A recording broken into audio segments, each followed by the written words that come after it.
안녕하십니까. 방금 방금 소개받은 세영원입니다. 조금 전에 그 김영일 안수집사님으로부터 교회의 역사와 이 경로대학의 경위에 대해서 자세한 이야기를 들었습니다. 이렇게 유서 깊은 동신교회의 경로대학에 이렇게 초대받은 것을 대단히 영광으로 생각을 합니다. 그리고 여기 계신 분 중에는 또 일본과 여러 가지 뭐 크고 작든 비즈니스 관계도 맺으신 분도 있으실 텐데 오늘 이렇게 한일 관계에 대해서 관심을 갖고 이렇게 나와 주셔서 대단히 감사합니다. 저는 방금 소개 이제 받은 대로 1984년에 이제 외교부에 들어가서 2016년에 퇴직할 때까지 한 30여 년 동안 일본에 5번을 갔습니다. 1986년에 일본에 연수를 가서 처음으로 이제 인연을 맺으면서 한 30여 년 동안 근무를 하면서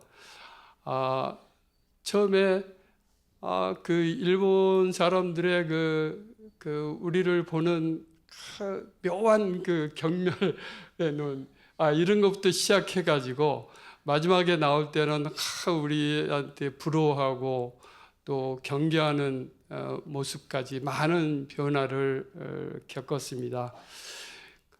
역시 그 30여 년 동안에 우리 한국의 경제력이 높아지면서 또 한국의 민주화가 되면서 일본 사람들의 한국과 한국인을 대하는 태도, 인식이 굉장히 많이 변하게 됐는데 제가 이제 그 일본을 왔다 갔다 하면서 그 변화를 크게 느낀 게 처음에는 그 우리 올림픽, 88 올림픽을 성공적으로 개최하게 됐을 때, 그리고 이제 두 번째는 한 10년 후에 김대중 대통령이 일본을 방문해서 한일 공동 파트너십이라고 하는 그 역사적인 이제 합의 문서를 발표를 했죠.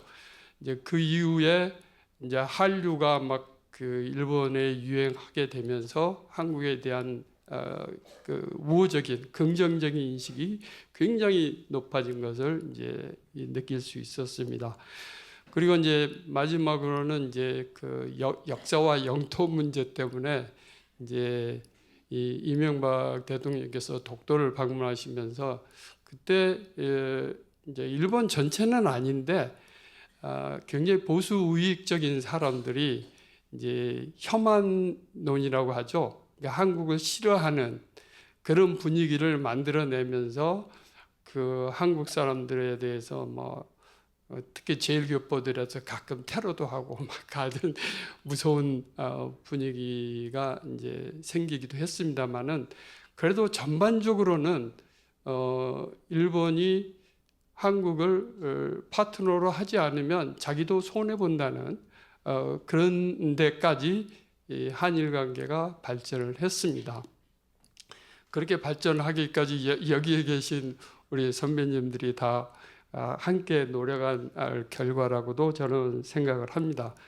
그러면 지금부터 우리 역대 우리나라 대통령이 집권한 시기별로 구분을 해가지고 한일 관계의 특징과 흐름을 좀 살펴보고 그리고 그 현장, 그 외교 현장에서 제가 직접 경험을 바탕으로 말씀을 드려보기로 하겠습니다. 제가 이제 우리 대통령별로 이제 그 한일 관계 시기를 나눠서 설명드리는 것은 사실 그 우리 각 대통령의 성향과 그 시대적 상황이 이 한일 관계의 흐름을 상당히 바꾸고 또 깊은 영향을 줘 왔습니다. 그것이 또 우리 국민 생활에 굉장히 영향을 많이 미쳤습니다. 그래서 대통령 시기별로 한번 살펴보도록 하겠습니다. 맨 먼저 제가 이제 1984년에 이제 외교부에 들어갔으니까 그때는 이제 전두환 대통령 시절이었습니다. 네, 아시다시피 이제 전두환 대통령께서 이제 뭐 집권하는 과정에서 그 이제 말하자면 구테타도 있었고 또 강주 민주화 운동 뭐 진압 문제도 있었고 해서 상당히 정통성 문제가 있었습니다. 근데 미국과 일본도 그러한 우리 한국 정부하고 협력 관계를 전폭적으로 하려고 하지 않았습니다. 그 당시 초기에는. 그런데 이제 그때 기억하시겠지만 그때 이제 전두환 대통령께서 사형 선고를 받은 김대중 대통령을 이제 특사로 무기징역으로 감형하면서 이제 미국과 일본과의 관계가 이제 본격적으로 이제 움직이기 시작했습니다. 근데 전두환 대통령 정부는 그러한 정통성의 문제를 갖고 있었기 때문에 또 그 당시 이제 80년대, 70년대 말 80년대 초반 여러 가지 정치적 사건 때문에 우리 경제가 굉장히 어려웠습니다. 그래서 정통성의 문제를 경제 발전과 안정을 통해서 극복을 하겠다. 이런 생각을 했던 것 같습니다. 그런데 그래서 1982년부터 이제 제5차 경제개발 계획을 야심차게 이제 추진을 하려고 하는데 돈이 없어요. 근데 그때 한 500억 불의 이제 자금이 필요한데 그때 이제 생각한 게 어떻게 보면 박정희 대통령하고 비슷한 발상을 했던 것 같습니다. 일본으로부터 끌어내자.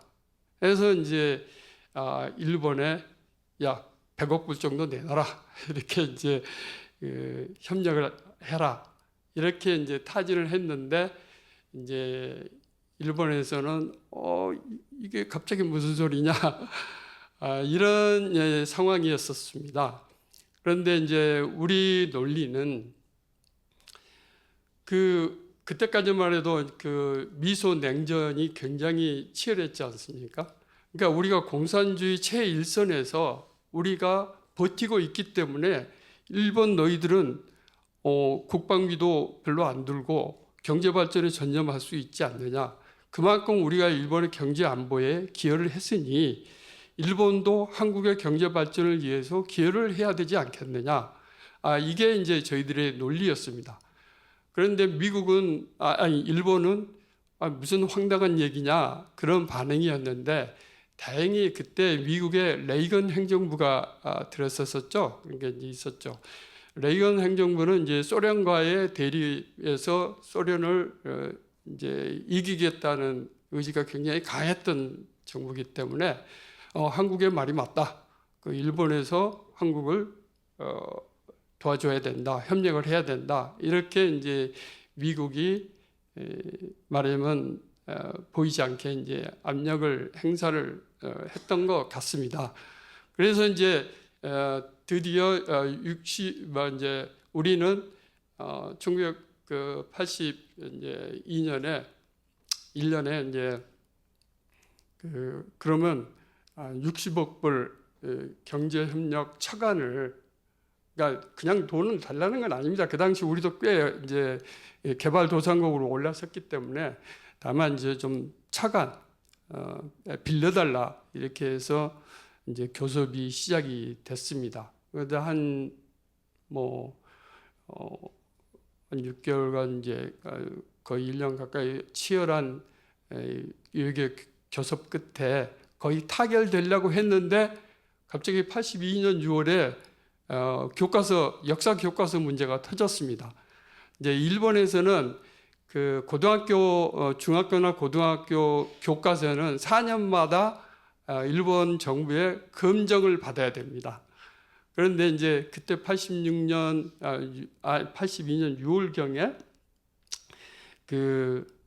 일본 문부성에서 검정 결과를 고등학교 교과서 검정 결과를 발표했는데 아주 역사 왜곡이 굉장히 심했습니다. 그러니까 이제 대표적으로 말하자면 과거에 일본이 중국 대륙과 한반도를 침략한 것을 침략이란 말을 안 쓰고 진출로 딱 바꾸고 또 그전에는 3.1 운동 이렇게 했는데 이제 그 3.1 운동을 폭동이라고 이렇게 말을 바꾸고 하여간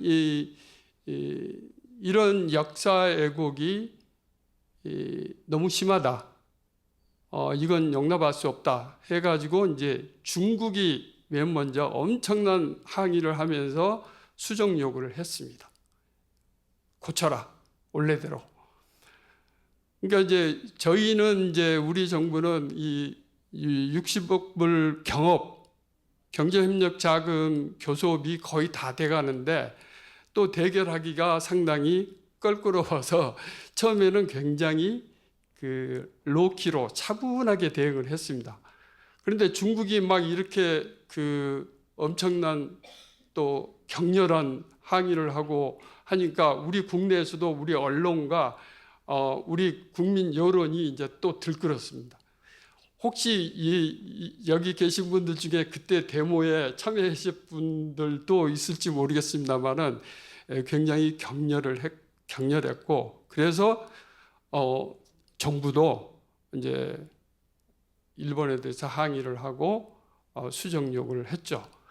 일본은 처음에 안일하게 대응을 하다가 막 한국, 중국 등 주변 아시아국들이 막 들고 일어나니까 일본 총리가 그러면 앞으로 이제 교과서 내용 수정하는 것도 검토하겠다 이렇게 표명을 하고 그해 11월경에 앞으로 교과서 검정을 할 때는 주변국 그러니까 중국이나 한국과의 관계를 배려를 해서 하겠다. 그게 이제 소위 말하는 근린 제국 조항이라고 하는 건데 바로 이것이 이제 지금도 우리가 일본에 대해서 교과서 검정이 문제될 때마다 우리가 인용하는 이제 말이 바로 근린 제국 조항이라는 겁니다. 그러니까 이제 어떻게 보면은 이 전두환 정부 시절에 한일 역사 관계에서 우리가 일본에 이야기할 수 있는 근거가 이제 마련된 거죠. 그렇게 해서 어쨌든 근린 제국 조항이라고 하는 게 만들어지면서 이제 교과서 문제도 수습이 되게 됐습니다. 그런데 이제 그해 때 이제 마침 나카소네 수상이 일본 수상이 이제 새로 취임을 했는데 이 나카소네 수상이 1983년 1월에 처음으로 한국을 방문했습니다. 지금까지 일본 수상은 주로 미국을 맨 처음에 가서 방문하고 그 다음에 이제 뭐 중국이나 한국, 아시아 각국을 순방을 했는데 맨 처음으로 한국을 방문했습니다. 그만큼 한국을 중시한다는 사인이 됐고 그때 와서 경제협력 자금을 이제 40억 불에 합의를 했습니다. 그래서 이제 일본이 40억 불의 경제협력 자금을 한국에 제공하기로 됐습니다. 이제 그렇게 해서 한일 관계가 이제 호전이 되면서 다음에 1984년 9월에 또 전두환 대통령이 일본을 국빈으로 방문을 했습니다. 그때 만찬에서 국빈 만찬에서 일본 천황이 과거사에 대해서 유감 표명을 했습니다. 이제 이렇게 함으로써 이제 처음으로 이제 일본의 국가원수 수반이 한국 역사에 대해서 천황이 우리가 과거에 피해를 준 데 대해서 상당히 유감으로 생각한다. 하는 이제 사죄 표명을 한 거죠. 그렇게 해서 한일 관계가 잘 굴러갈 듯 했는데 1986년에 또 이제 교과서 검정 주기가 돌아오고 그때 우익단체가 만든 교과서가 또 검정이 통과됐습니다. 이래서 이제 한국과 이제 일본에서, 중국에서 또 다시 이제 항의하고 이제 파동이 일어나기 시작했죠. 근데 그 와중에 그 문부성, 그러니까 우리 교육부 그 장관이 한일 병합은 그 일본하고 한국이 그때 조선이 합의해서 된 건데 그게 잘못됐다면 한국에도 책임이 있지 않느냐, 이런 식으로 이제 발언을 한 거예요. 이러니까 이제 이게 우리 망언이라 해가지고 막 우리 전국이 다시 들끓기 시작했습니다. 그러니까 우리 정부가 그 일본에 대해서 강하게 항의를 하고 그 교육부 장관, 문부 대신에 대해서 모종의 조치를 해라, 이렇게 이제 우리도 항의를 한 거죠. 압력을 넣은 거죠. 근데 이제 나카소네 수상이 이제 한국과 중국과의 관계를 중시했기 때문에 그 후지오 문부 대신이 사임 안 하려고 막 그 발버둥 치는 걸 직권으로 해임시켜버렸어요. 파면시켜버렸어요. 이제 그렇게 이제 해서 한일 관계가 다시 이제 정상으로 이제 돌아오기 시작을 했습니다. 이렇게 해서 이제 후지오 그 망언, 교육부 장관의 망언 때문에 한일 양국 국민의 감정이 굉장히 격양돼 있을 때 저는 일본으로 연수를 갔습니다. 근데 이 일본말을 못하니까 그 이제 선배, 연수 선배 도움을 받아서 이제 일본 복덕방을 막 돌아다니는데 이 복덕방 할아버지들이 아니 지금 뭐 당신 후지오 대신이 파면된 거 알아?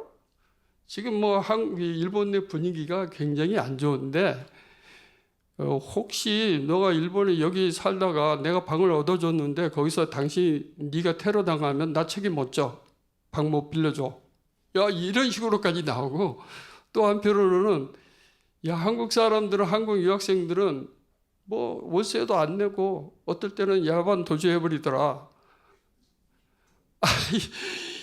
저는 사실 정부 가려고 제가 뭐 돈 떼먹을 일이 없지 않습니까?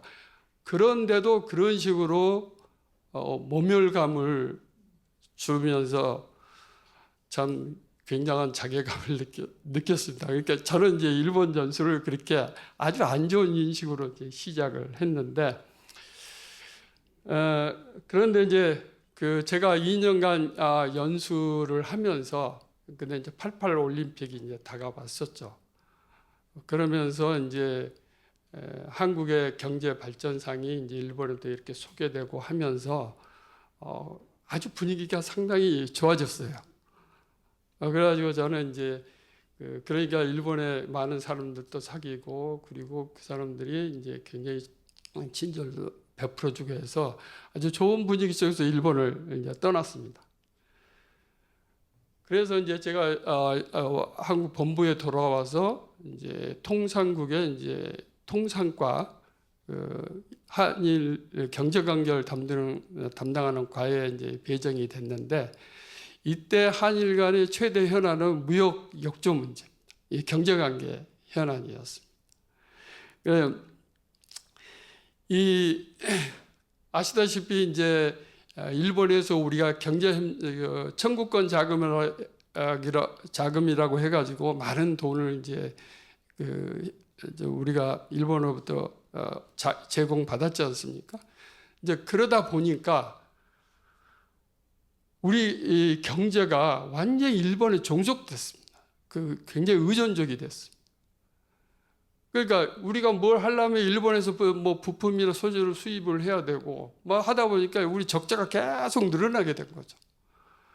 그래서 이제 이 적자 문제가 이제 한일 간의 최대 현안이 되고, 이제 이걸로 인해서 한국 간에 계속 그 언쟁이 이제 되풀이 됐었죠. 근데 이제 우리는 이러한 그 누적되는 무역 적자가 일본의 시장이 굉장히 폐쇄되어 있기 때문이다. 우리 한국 상품을 안 사준다. 그리고 일본이 한국에 기술 이전을 안 해주기 때문이다 라고 계속 공박을 했고, 또 한편으로는 일본 제품, 일본 자동차 같은 걸 아예 우리나라에 들어오지 못하게 소위 말하는 수입선 다변화 제도라는 제도를 실시를 했습니다. 지금 생각하면은 국제 무역 규범에 완전히 어긋나는 거죠. 이제 그런데 일본은 그게 뭐 니네들이 수출을 하려면 우리한테 부품이나 기계나 소재를 사가야 되지 않느냐. 그러니까 한국의 수출이 해외 수출이 늘어날수록 일본으로부터 무역 적자가 늘어나는 것은 당연하다. 근데 중요한 것은 이러한 산업 구조를 개선하는 것이 필요하다. 그리고 대일 무역 적자는 결국은 한국의 전체적인 무역 흑자에 도움이 된다. 이런 식으로 이제 주장을 한 거죠. 사실 일본 입장이 합리적이죠. 저희들은 그걸 모르는 게 아니라 알면서도 이거 당신들이 그러면 그 전 원인으로 돌아가자면 당신들이 36년간 우리를 지배를 했기 때문에 이렇게 된 거 아니냐. 그런 식으로 이제 우리는 논리를 약간 이제 무리한 요구까지 해가면서 무역 역조 시정과 기술 이전을 요구하게 됐던 거죠. 이제 그런 와중에 이제 하나의 이제 에피소드를 말씀을 드리면 제가 이제 본부 이제 통상국에서 이제 한일 무역 회담을 담당을 했습니다. 1989년 10월경인가 11월경인데 그때 이제 그 무역 회담이 그 무역 회담은 수석 대표가 외교부 통상국장이고 교체 수석 대표가 상공부 무역진흥국장입니다. 근데 회담이 시작되자마자 대표들이 이제 모두 발언을 하게 돼 있는데 상공부 국장이 원래 5분간 해야 되는데 한 15분 내지 20분간을 계속 장하게 하는데 그 내용은 일제 36년에 일본이 어떻게 했는지 그리고 한국전쟁 때 한국전쟁 특수붐으로 인해서 일본이 얼마나 혜택을 받았는지 이걸 장하게 설명을 하고 그리고 나서 이제 무역역조 시정과 기술 이전을 위해서 일본이 과감한 조치를 하라라고 요구를 했습니다. 근데 이제 제가 대학 노트에다가 깨알같이 한 4페이지 정도 이제 받아 적어가지고 딱 통역을 하려고 하니까 저 옆에 있는 우리 이제 국장이신 수석 대표께서 노트를 쓱 잡아당기더니 탁 연필로 쫙 이렇게 그으시는 거예요. 그래서 이제 제가 통역을 할 때 과거 역사 부분 좀 뭐 격분해서 한 얘기들은 빼고 실제로 일본한테 요구해야 될 핵심 사항 무역 역조 시정과 기술 이전에서 일본에서 어떤 조치를 해달라 하는 부분만 통역을 하다 보니까 5분 정도밖에 안 됐어요. 그러니까 이제 상대편 대표는 20분이나 안 오고 15분 정도 이야기를 했는데 5분에 끝내? 이제 그리고 좀 우아한 표정이었고 또 상대방 일본 측 통역은 저하고 잘 아는 친구인데 제가 고개를 드니까 이빨을 씩 보이면서 싱긋 웃었는데 그 모습이 저는 아직도 생생합니다. 어쨌든 그게 이제 그 본부 근무가 끝나고 나서 이제 89년 9월에 제가 일본으로 다시 가서 일본 대사관 경제과에서 근무를 했는데 그때 이제 그 노태우 정부의 청와대는 산업기술 연수, 일본에서 산업기술 연수에 굉장히 필사적이었습니다. 그래서 이제 청와대 비서관하고 상공부 국장이 이제 특별 방일단을 만들어 가지고 일본에 왔어요. 와가지고 이제 정부 관료들은 안 만나고 주로 이제 기업, 대기업 그 CEO들 이제 만나면서 우리가 이렇게 그 산업기술 그리고 기술 이전이 필요하니 협조를 해달라 막 호소를 했습니다. 근데 그 와중에 이제 제가 엿들은 얘기인데, 우리 한국의 기능공들을 한 2만 명, 1만 명, 2만 명을 일본에 연수 보내자 하는 얘기까지 있었는데, 그러니까 다른 멤버가 1만 명, 2만 명은 어떻게 그 확보를 합니까? 어떻게 보냅니까? 그러니까 그 병역 혜택을 주고 군대 가는 대신에 연수 보내면 되지 않겠어? 하는 그런 아이디어까지 나올 정도로 그만큼 우리나라는 일본으로부터 산업기술을 받기 위해서 필사적이었습니다. 왜냐하면 그 당시 우리는 경제발전을 해가지고 수출을 많이 했는데 우리 제품은 굉장히 균일하지도 못하고 그리고 품질이 낮았어요. 값은 쌌지만. 근데 더 이상 수출을 하기가 굉장히 어려운 한계에 부딪혔던 거거든요. 그러니까 이 이상 이제 도약을 해서 우리가 그 수출을 경쟁력을 높이기 위해서는 품질을 높여야 된다. 그러려면은 일본으로부터 산업 현장 기술이 절대적으로 필요하다. 이렇게 어떤 굉장한 위기 의식을 느꼈습니다. 근데 그러한 위기 의식이 이제 그 다음에 이제 노태우 대통령이 일본을 이제 국빈으로 방문했을 때 그때 이제 한일, 일한 산업기술협력재단을 각각 설립하기로 이제 합의를 했고 그 두 재단을 통해서 이제 기술 연수, 기술 이전을 이제 주선을 하게 됐습니다. 근데 이게 사실 제가 볼 때는 우리나라 그 수출 경쟁력을 높이는데 굉장히 기여를 했다고 생각을 합니다. 사실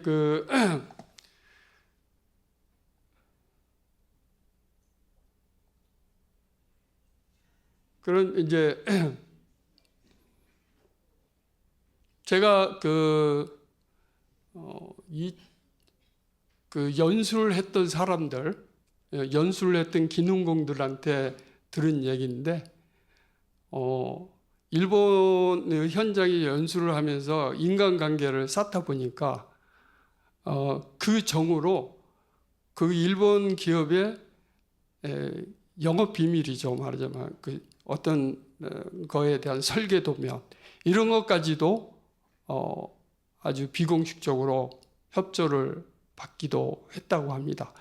그 정도로 이제 한일 간에 인간적으로 한국과 일본은 인간적으로 서로 가까워지고 친해지면 굉장히 어떤 부분이도 협력을 아끼지 않는 그런 것을 이제 알 수 있었습니다. 어쨌든 제가 이제 그때 일본 첫 번째 근무를 마치고 1992년에 이제 리비아로 발령을 받아서 리비아에서 이제 동아건설이 리비아 대수로 건설을 하고 할 때 그때 사막 근처에서 이제 참 신나게 놀고 있는데 2년도 안 돼 가지고 다시 이제 본부로 발령을 받아 가지고 또 다시 통상국에서 일본 관계 일을 하게 됐습니다. 그런데 그러니까 저는 이제 또 이제 일본하고 경제 관계하면서 무역 역조 시정, 기술 이전 요구를 해야 되나 상당히 부담이 있었는데 딱 그 서울 도착하니까 1년 전에 이미 김영삼 대통령께서 일본하고 그렇게 어거지 쓰지 말고 이제 무역 역조 문제라든지 그 기술 이전은 시장 원리에 따라서 해라.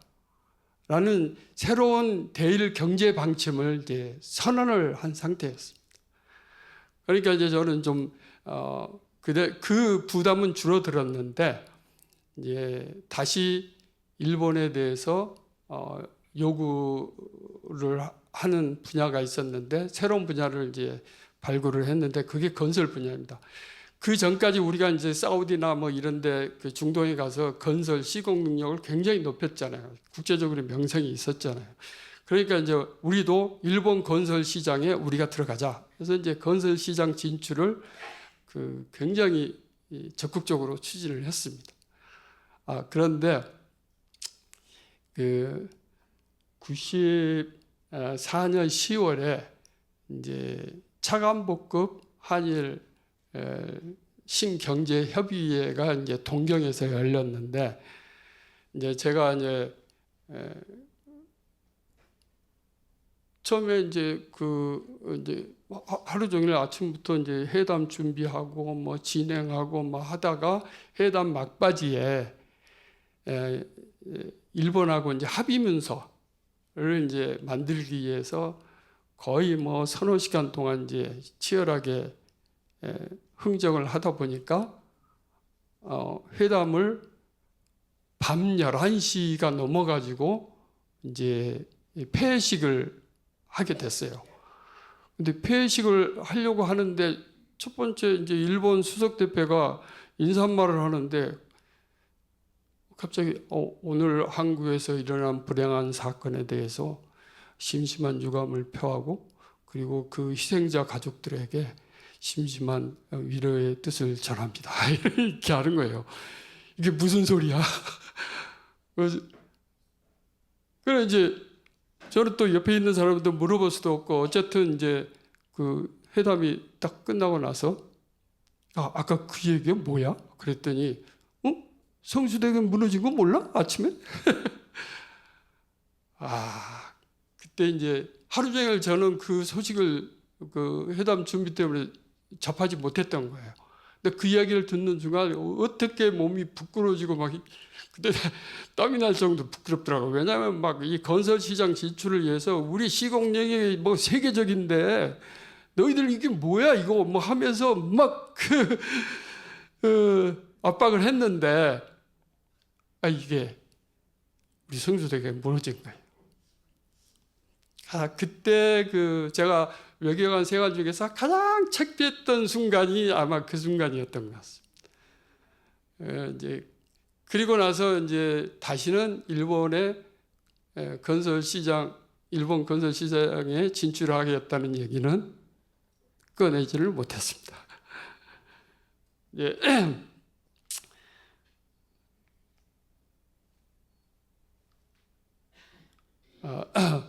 그 경제 얘기가 나왔으니까 사실 이게 오늘의 이제 주요 주제니까 이제 정부 시기를 떠나서 지금까지 한일 경제 관계가 어떻게 변화되었는지 마저 말씀을 드리도록 하겠습니다. 그래서 이제 아까 말씀드린 대로 김영삼 대통령께서 이제 더 이상 일본에 대해서 무리하게 무역 역조 시정이라든지 기술 이전을 요구하지 않겠다라고 했습니다. 그런데 그럼에도 불구하고 한일 간 무역 적자는 계속 눈덩이처럼 불어났어요. 그렇지만 거기에 따라서 우리의 전체적인 해외 무역 수지 흑자도 이렇게 늘어났어요. 또 우리 국민 소득도 이렇게 늘어나고. 그래서 1996년에는 우리가 어떻게 됐어요? 선진국 클럽 OECD에 가맹을 했습니다. 그러니까 이제 그러니까 이제 한일 간 무역 역조 문제에 대해서는 이제 크게 정치 이슈화하지 않았습니다. 그리고 일본에 대해서도 이제 일본에 대한 물품 수입 규제도 많이 풀어갔고요. 그런 와중에 이제 또 97년에 외환위기가 있었죠. 그런데 우리는 금모기까지 해가면서 아주 단기간 내에 그 외환위기를 극복하게 됐습니다.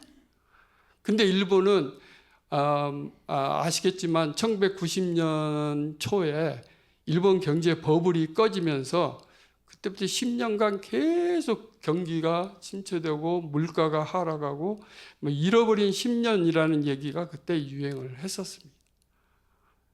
이제 그런 시대적 상황 속에서 이제 김대중 정부가 그때 출범을 했는데 그때 이제 우리 이제 좀 대무역으로 먹고 사는 나라니까 자유무역을 이제 좀 확장을 시켜보자. 그래서 물론 그때 세계 무역기구 WTO 같은 것도 이제 그때 이제 출범을 했지만 양자 간 협정으로 우리 경제 영토를 확장해 보자. 그래가지고 그때 외교부를 외교통상부로 바꿨습니다. 그러니까 외교부 안에 통상교섭본부를 신설을 했어요. 그래야지 이 통상교섭본부가 세계 각국에 우리하고 교육관계가 많은 나라하고 양자 간 무역협정, 그러니까 자유무역협정, FTA를 체결하기 시작했어요. 우리 경제 영토가 굉장히 넓어지기 시작했죠. 근데 일본과도 야, 우리도 FTA 한번 해볼까? 우선 뭐 서로 걱정이 많으니까 그 예비로 공동 연구를 해보자. 이렇게 해서 공동 연구를 시작해서 2001년 그때 노무현 대통령 때 우리가 일본하고 합의를 해서 한일 FTA 교섭을 정식으로 개시를 했습니다. 물론 이제 일본은 우리한테 자동차 시장 같은 그 공산품 시장 개방을 완전 개방하라고 요구하고 우리가 경쟁력이 있는 농수산물에 대해서 일본이 완전히 개방을 해라. 근데 우리는 상당히 이제 공산품 분야에서 상당히 많은 개방을 해왔기 때문에 이제 일본의 농수산물 개방이 이제 큰 초점이었어요. 일본은 아시다시피 일본 정치가 이 농업 분야 지방에 굉장히 의존하고 있기 때문에 그 농수산물 분야를 개방하기가 굉장히 힘들어요. 그러니까 이 문제 때문에 결국은 이제 합의를 할 수가 없어서 뭐 FTA 교섭이 중단됐다가 다시 재개됐다가 결국 박근혜 정부 초기인가 이명박 정부 말기 때 이제 완전히 이제 중단이 됐죠. 근데 중단되긴 했는데 이 FTA를 일본과 교섭하게 됐다는 의미가 굉장히 큽니다. 왜냐하면 지금까지는 완전히 우리 경제는 일본에 거의 나쁘게 말하는 사람은 종속적이라고 하고 또 좋게 말하면 대일 의존적이라고 했는데 이제 그걸 떠나서 이제 한국과 일본의 경제 관계가 굉장히 상호 의존적이다, 호혜적이다. 내가 손해 보면 니도 손해 보고, 내가 이익 보면 니도 이익 본다 하는 관계로 변했다는 것을 상징적으로 보여줬습니다. 이제 이러한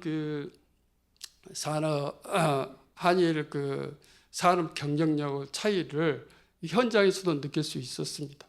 그러니까 여러분 2000년대 초반까지만 하더라도 여러분 일본 가면 어디 가십니까? 아키하바라 전자상가에 가지고 조지루시 전자밥통 사고 워크맨 사고 막 그랬었죠. 근데 제가 일본을 왔다 갔다 하면서 하여간 전자밥통 부탁받아가지고 조지루시 전자밥통 많이 사가지고 친구들 친지들 많이 줬습니다. 물론 이제 우리 한국 전자제품도 테레비 같은 게 이제 1990년대에 일본에 진출하기 시작했죠. 근데 있는 위치가 각 매장에 제일 뒷구석에 눈에 안 띄는데 혼자 숨어 있는 듯이 있었어요. 그런데 2000년, 10년대에 딱 다시 가니까 매장 길 옆에 제일 앞에 삼성 테레비가 탁 있는 거예요. 그러니까 과거에는 소니 테레비가 저 뒤쪽으로 물려나 있는 거예요. 그만큼 우리 이제 자긍심을 느끼고 했었습니다. 근데 이제 그런 것들이 그냥 된 게 아니고 지금까지 모멸감을 참아가면서 일본과 교섭하면서 협력을 끌어내고 일본도 아주 친밀한 인간관계를 만들어 놓으면 또 아낌없이 주기도 하고 이렇게 해서 우리가 이만큼 일본하고 대등한 경제 관계를 맺게 됐다는 것으로 저는 생각을 합니다.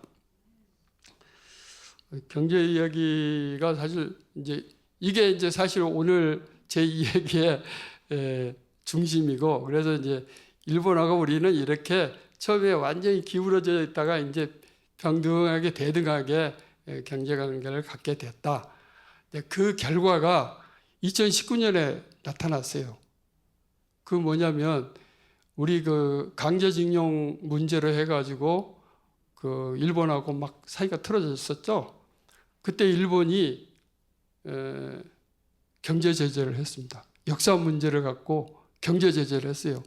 반도체, 핵심 반도체 부품 한국에 대한 수출 규제를 딱 규제를 해버렸어요. 우리는 이제 뭐 그렇게 되면은 우리나라 반도체 산업 뭐 무너진다 뭐 걱정이 많았는데, 알고 보니까 별 타격이 없었어요. 그리고 오히려 일본 기업들이 타격이 많아요. 그러니까 일본 기업들이 타격을 안 받으려고 스스로 공장을 한국으로 갖고 왔어요. 그만큼 이제 지금은 한일 경제 관계가 서로 주고받는 관계가 됐다. 그리고 일본 기업도 그걸 인식을 하기 때문에 한국 기업들하고 협력을 해서 제3국에서 큰 광산이나 가스전이나 뭐 이런 걸 개발을 하는데 한국 기업들하고 협력하는 사례가 굉장히 많이 늘어나고 있습니다. 근데 그러면 이제 다음부터 그 각 대통령 시기별로 뭐 10분밖에 안 남았기 때문에 좀 간단하게 경험한 설명을 드리겠습니다. 여기 아까 저 주보에 보니까 뒷부분에 우리 김영일 안수희 집사님께서 굉장히 컴팩트하게 잘 요약을 해놨는데 글자가 너무 작아서, 그런데 댁에 돌아가시고 돋보기로 한번 보시면 전체적인 내용을 알 수 있을 것 같습니다. 그러면 이제 대통령 시기별로 김대중 대통령 시기로 한번 돌아가 보겠습니다. 네, 김대중 대통령께서는 아시다시피 일본에서 1970년대 납치를 당했었죠.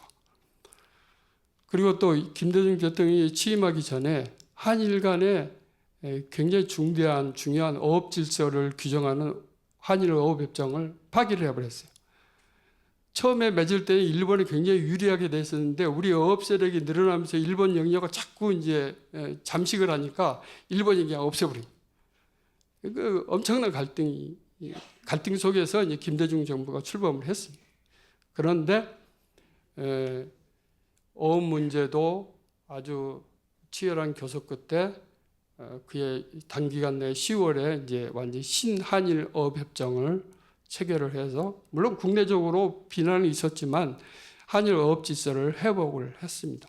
그리고 10월에 또 일본에 가서 아까 말씀드린 한일 공동 파트너십 공동 선언을 이제 발표를 하고, 이때 처음으로 일본이 문서상에 한일 과거사 문제에 대해서 사과한다는 뜻을 문서에 남겼습니다. 처음으로. 이제 그래서 그리고 우리 한국은 그러면 앞으로 이제 일본의 대중문화를 개방을 하자. 근데 우리 한국에서도 그때 반대 많았습니다. 여러분 중에서도 반대하신 분이 있었을지 모르겠습니다만은 반대 많았는데 딱 개방을 해놓고 보니까 오히려 거꾸로 우리 한국 드라마, 영화 이런 게 일본으로 막 들어가가지고 한류 붐이 생기고, 그게 지금 어떻습니까? 전 세계적으로 지금 한류 붐이 일어나고 있지 않습니까? 그때 단초가 이때 마련됐다고 저는 생각을 합니다. 어쨌든 이제 지금도 그래서 한일 관계가 어려울 때는 그때 한일 파트너십 공동 선언, 소위 DJ 오부치 선언이라고 하는데, 이걸 그 정신으로 돌아가자는 얘기를 지금도 하고 있습니다.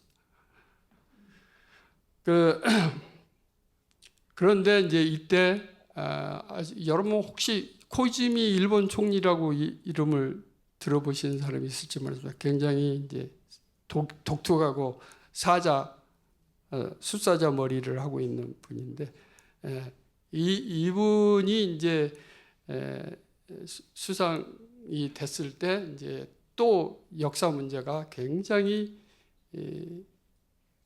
가슴 아프게 또 재현이 됐습니다. 근데 이것도 이제 김대중 대통령이 굉장히 섭섭하기는 생각을 했지만 그래도 한일 관계는 잘 가져가야 된다.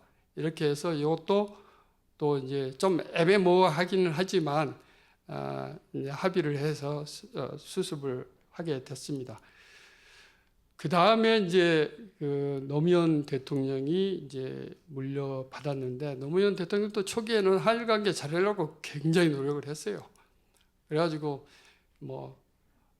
사실 그때는 저도 청와대하고 이제 외교부 일본과장을 하고 있었는데, 집권 초기에 너무 이렇게 일본한테 잘하려고 하면 안 됩니다라고까지 얘기를 했는데, 어쨌든 일본하고 우리는 잘해야 된다 이렇게 했는데, 2005년 2월에 일본에서 독도, 일본 시마네 현이라고 그 현에서 독도의 날을 제정을 했어요. 그러다 보니까 노무현 대통령이 한일 간의 외교 전쟁도 할 수 있다, 이렇게 강하게 이제 반발을 하면서 이제 한일 관계가 굉장히 이제 나빠졌죠.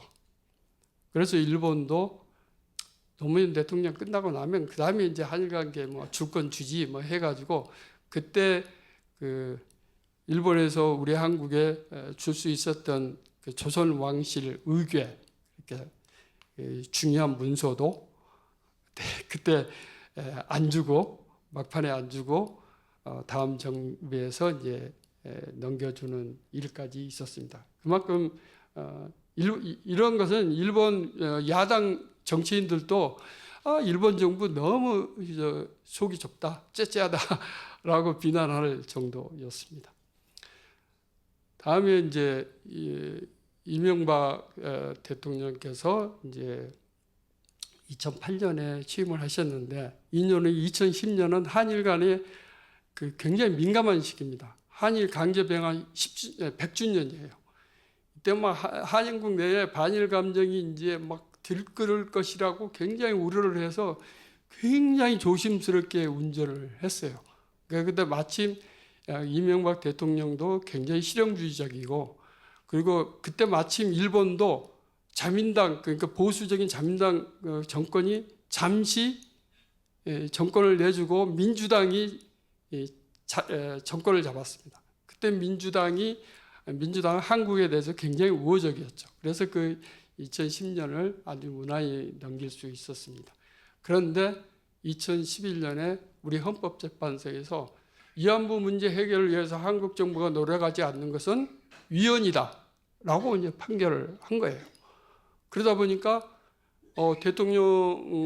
이명박 대통령께서는 일본하고 협의를 해서 이 문제를 해결해야 되겠다는 강한 의지, 어떻게 보면 강박관념을 가지셨던 것 같아요.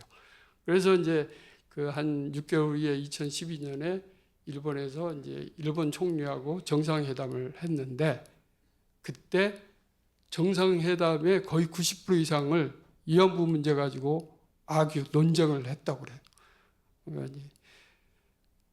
그리고 난 다음에도 문제가 잘 안 풀리니까 그해 8월에 이명박 대통령께서 독도를 방문하셨어요. 그러니까 이제 독도 문제는 사실 일본은 한국이 실제 지배를 하고 있긴 하지만 그래도 자기 영토라고 주장을 하면서 이제 우리 한국의 고위 인사들이 거기에 방문하고 막 그 언론에 나오는 것을 굉장히 민감하고 생각하고 싫어합니다. 그러니까 그러다 보니까 일본 정부뿐만 아니라 일본 이제 우익 단체들 중심으로 해가지고 일본 시민사회도 반한 분위기가 막 생겨난 거죠. 그래서 혐한 분위기.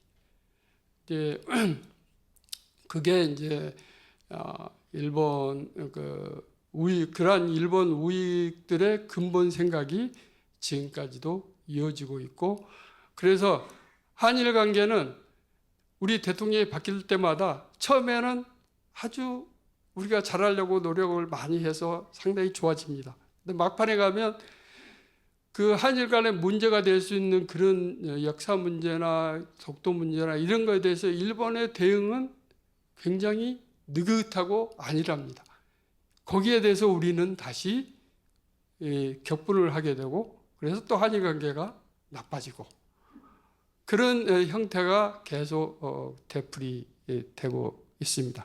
저는 이제 이명박 대통령 시기까지 일본에 근무를 하고, 그다음에 이제 크로아티아, 유로 크로아티아로 대사로 이제 발령받아서 떠나고 뭐 2, 3년 후에 퇴직을 했기 때문에 이제 그 이후에 한일 간 외교 현장은 귀로만 들었지 제가 직접 체험을 못했으니까 오늘 이것으로서 강의를 마치도록 하겠습니다. 감사합니다.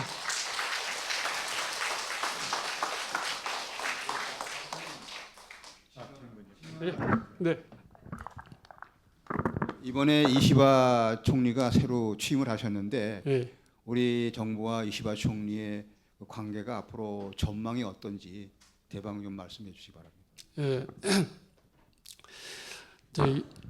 이시바 총리 이제 한국 우리 대통령하고 일본의 수상하고 정책 성향이 어떠냐에 따라서 상당히 관계가 많이 달라지는데, 지금은 이시바 수상하고 우리 정부하고는 약간 결이 다를 수 있습니다.